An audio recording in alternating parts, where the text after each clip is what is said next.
অন্তর্বর্তী সরকারের প্রধান উপদেষ্টা ডক্টর মোহাম্মদ ইউনূস বলেছেন, জুলাই গণঅভ্যুত্থানে বাংলাদেশের ছাত্র শ্রমিক জনতা মিলে যে অসাধ্য সাধন করেছে তার সম্মুখ সারিতে ছিল এদেশের নারীরা। ফ্যাসিবাদী শক্তির প্রাণঘাতী অস্ত্রের সামনে হিমালয়ের মতো দাঁড়িয়েছিল আমাদের মেয়েরা। তিনি বলেন, পতিত স্বৈরাচার দেশে নৈরাজ্য সৃষ্টি করতে বিপুল পরিমাণ অর্থ বিনিয়োগ করছে।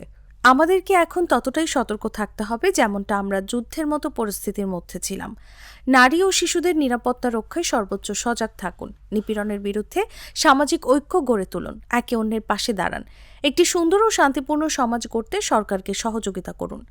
৮ মার্চ রাজধানীর ওসমানী স্মৃতি মিলনায়তনে আন্তর্জাতিক নারী দিবস উপলক্ষে মহিলা ও শিশু বিষয়ক মন্ত্রণালয় আয়োজিত এক অনুষ্ঠানে বক্তৃতাকালে তিনি এসব কথা বলেন। জুলাই গণঅভ্যুত্থানে বাংলাদেশের ছাত্র শ্রমিক জনতা মিলে যে অসাধ্য সাধন করেছে তার সম্মুখ সারির ভূমিকায় ছিল এদেশের নারীরা।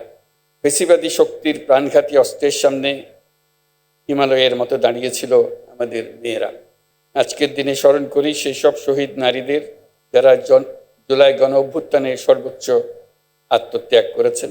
শ্রদ্ধা জানাই জুলাই আহত নারী যোদ্ধাদের। দোয়া করি তারা যেন দ্রুত স্বাভাবিক সুস্থ জীবনে ফিরে আসতে পারেন।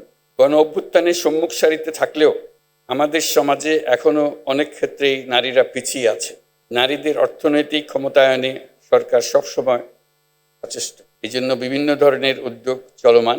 দুস্থ মায়েদের আর্থিক সহায়তা প্রদান, নারীদের প্রশিক্ষণের ব্যবস্থা, ক্ষুদ্র ঋণ কর্মসূচি, কর্মজীবী নারীদের থাকার হোস্টেল, ডে কেয়ার সেন্টার সুবিধা সহ নানান ধরনের উদ্যোগ অন্তর্বর্তী সরকার দিচ্ছে। একনল হ্যান্ড ওয়াশ 100% প্যারাবেন ফ্রি, তাই নিরাপদ হাতের জন্য আস্থা রাখুন একনলে।